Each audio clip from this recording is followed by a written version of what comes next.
continued but has dropped down a bit from yesterday. There are no eruptive events heading for the Earth. The sunspot situation remains interesting and capable of flaring, just haven't had them yet. You see the sunspots here.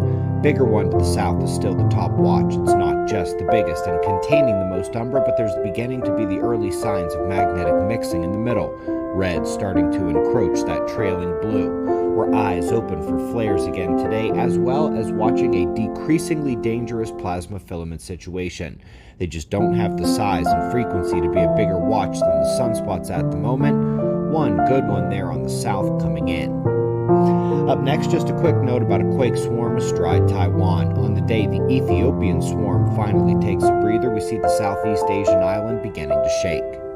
Folks, North America is in for a brutal couple days. The high-pressure cell in the west is dragging frigid Arctic air down through Canada all the way into the southern states, thanks to a huge U-shaped dip in the jet stream and the polar vortex, allowing it to be filled with polar atmosphere. It's sliding southward into the states now, already into the negative numbers here in the Rockies. First news story today hits magnetic sense in living creatures. They found that the animals that routinely use the field, from birds to fish to insects to turtles, whales, sharks, and land mammals, do so at a level that approaches the quantum limit, or so they think. This is not only astounding, but it means that our ability to measure and detect subtle grace of reality can't yet match up to its engineering.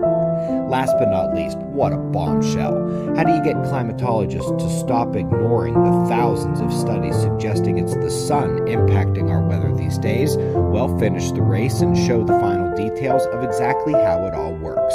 Here they show how the immediate impact to ozone by solar particles causes a rapid and extreme impact all the way down to the ground weather. This is not only a key short-term forcing pathway, but it's the number one element of solar forcing amplified by the ongoing magnetic pole shift. This is why our climate is changing and why it will go into chaos in the next 20 years, whether we continue polluting or not. Folks, have you planned your trip to Observer Ranch this year? Pole Shift mini conferences every month, meetup days, grand opening with Dr. Robitaille, Kings of Catastrophism weekend with Dr. Dunning. Seriously, guys, there's other stuff going on all the time as well. This is the year to come see us. It starts at observerranch.com. We greatly appreciate your support. We'll do this all again tomorrow. Right here, but right now it's 4:45 a.m. in the new Valley of the Sun. Eyes open, no fear. Be safe, everyone.